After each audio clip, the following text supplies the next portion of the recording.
চলমান সংঘাত নিরসনে গেল বুধবার ইসরায়েল ও লেবাননের মধ্যকার হওয়া যুদ্ধবিরতি চুক্তি প্রত্যাখ্যান করে ইরানপন্থী সংগঠন হিজবুল্লাহ। তাদের দাবি, যুদ্ধবিরতির এসব শর্তগুলো লেবাননের পক্ষে যায় না। বিশেষ করে আইডিএফ সেনাদের লেবানন থেকে পুরোপুরি প্রত্যাহারে জোর দেয় সংগঠনটি, আর তা মানতে নারাজ ইসরায়েল।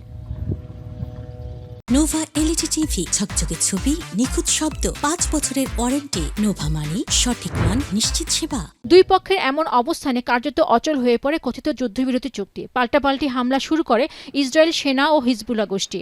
শুধুমাত্র শুক্রবারে লেবাননের দক্ষিণে দফায় দফায় হামলা চালায় আইডিএফ। এতে হতাহত হয় অনেকেই। অন্যদিকে ইসরায়েলি বাহিনীর অবস্থান লক্ষ্য করে ৩২টি আক্রমণ চালানোর দাবি করে ইরানপন্থী সংগঠন হিজবুল্লাহ। এরই মধ্যে ইসরায়েলের উত্তরাঞ্চলে ড্রোন হামলা হয়েছে বলে জানিয়েছে আল জাজিরা। উদ্ভূত এই পরিস্থিতিতে হিজবুল্লাহর প্রতি সমর্থন পুনর্ব্যক্ত করেছে ইরান। পাশাপাশি দক্ষিণ লেবানন থেকে ইসরায়েলকে সরে যাওয়ার দাবি জানায় দেশটি। মূলত যুক্তরাষ্ট্র ও ইরানের মধ্যকার সংঘাত অবসানে বরাবরই প্রাধান্য পেয়ে আসে লেবানন ইস্যুটি। তবে লেবানন ইস্যুতে তেহরানের এমন অবস্থানকে ভালোভাবে নিচ্ছে না বৈরুত সরকার। উল্টো যুক্তরাষ্ট্রের সঙ্গে শান্তি আলোচনায় লেবাননকে দর কষাকষির হাতিয়ার হিসেবে ইরান ব্যবহার করছে বলে অভিযোগ করলেন দেশটির প্রেসিডেন্ট জোসেফ আউন। শুক্রবার সিএনএনকে দেওয়া সাক্ষাৎকারে তিনি আরও বলেন, লেবাননের জনগণ ইসরায়েল ও হিজবুল্লাহর মধ্যকার যুদ্ধে বিরক্ত। যুদ্ধবিরতি চুক্তির বিরোধিতা করায় ইরানের ইসলামিক বিপ্লবী গার্ডেরও সমালোচনা করেন লেবাননের president.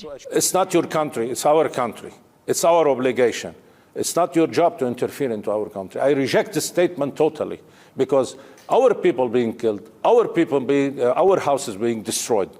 They are using Lebanon as a bargaining chip in their negotiation with the United States. এই সময় সাক্ষাৎকারে লেবাননের প্রেসিডেন্ট হিজবুল্লাহকে উদ্দেশ্য করে বলেন, তেল আবিবের সঙ্গে চলা এই সংঘাত পুরোপুরি বন্ধে সংলাপ ছাড়া আর কোনো পথ নেই। সেই সাথে কূটনৈতিকভাবে বিষয়টি নিয়ে এগোনোর তাগিদ তার। Hezbollah must understand that no other way but to sit and talk. এদিকে জোসেফ আউনের এই সাক্ষাৎকারের তীব্র প্রতিক্রিয়া জানিয়েছে ইরান। এ বিষয়ে দেশটির পররাষ্ট্রমন্ত্রী আব্বাস আরাকচি বলেন, লেবাননের প্রেসিডেন্টের এই বক্তব্য শুনলে মনে হবে ইরানই লেবাননে 1/5 দখল করেছে, 1/4 মানুষকে বাস্তুচ্যুত করেছে এবং প্রতিদিনই তারা দেশটিতে বোমা হামলা চালাচ্ছে। অবশ্য লেবানন যদি ইরানের দর কষাকষির হাতিয়ার হতো তাহলে অনেক আগেই যুক্তরাষ্ট্রের সঙ্গে চুক্তি হয়ে যেত বলে তীর্যক মন্তব্য করেন তিনি। এরই মধ্যে দীর্ঘস্থায়ী আঞ্চলিক সংঘাতের কারণে সৃষ্ট ক্রমবর্ধমান মানবিক সংকট মোকাবেলায় লেবাননের সাহায্যের আবেদন দ্বিগুণ করে প্রায় 64 কোটি মার্কিন ডলারে উন্নীত করেছে জাতিসংঘের মানবিক বিষয়ক সমন্বয় কার্যালয়। পেনুকা সুলতানা, এখন বিশ্ব।